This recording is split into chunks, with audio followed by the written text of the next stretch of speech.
factor in the playoffs. Kris? It's going to be Riley Nash. They've needed to shore up that third-line center all season. He might not be there right off the bat. He might start on the fourth line, but if he gets into the third line and he can take some of the pressure off these top two lines, this is going to be an X factor for me going forward. Sarah?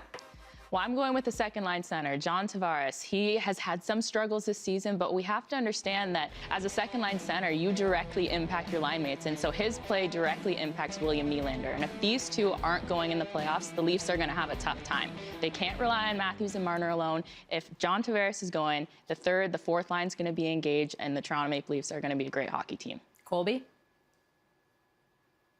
The Wayne train. Woo, woo. The Wayne train. They brought him in for the playoffs, you guys. This is what he does.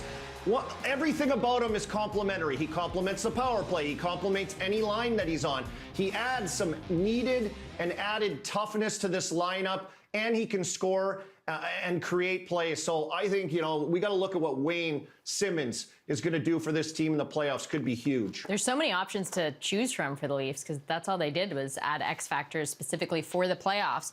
Update on the vote because you can vote on sportsnet.ca/vote. Sarah's still leading the poll with 53%. Colby, you got to pick it up, and this is the last question. Which forward does Montreal need a big postseason from to have success? Colby, this is you. Well, I think it's going to be Tyler Toffoli. I think it's got to be Toffoli. We look at the season that he had for Montreal this year. You look at their team, and this was the one consistent thing. I know Gallagher was out of the lineup, and, you need him. He drags everyone in the fight, but the goal scoring, 28 goals from Tyler Toffoli, if that drops off or isn't there, that's a major issue for the Montreal Canadiens. Sarah?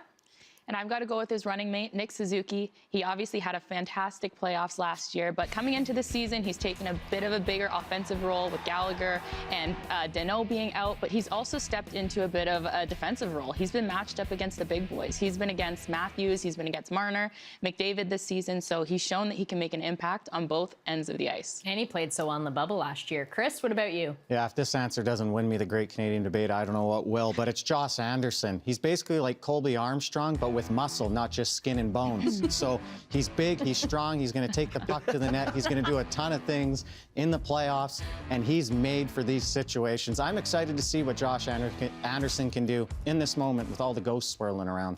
Colby, go hop on the bike. I don't know if that'll help with the muscles. And our winner is Sarah Nurse. I'm going to do some push-ups. I'm going to go do some push-ups. Sarah Nurse, congratulations. Well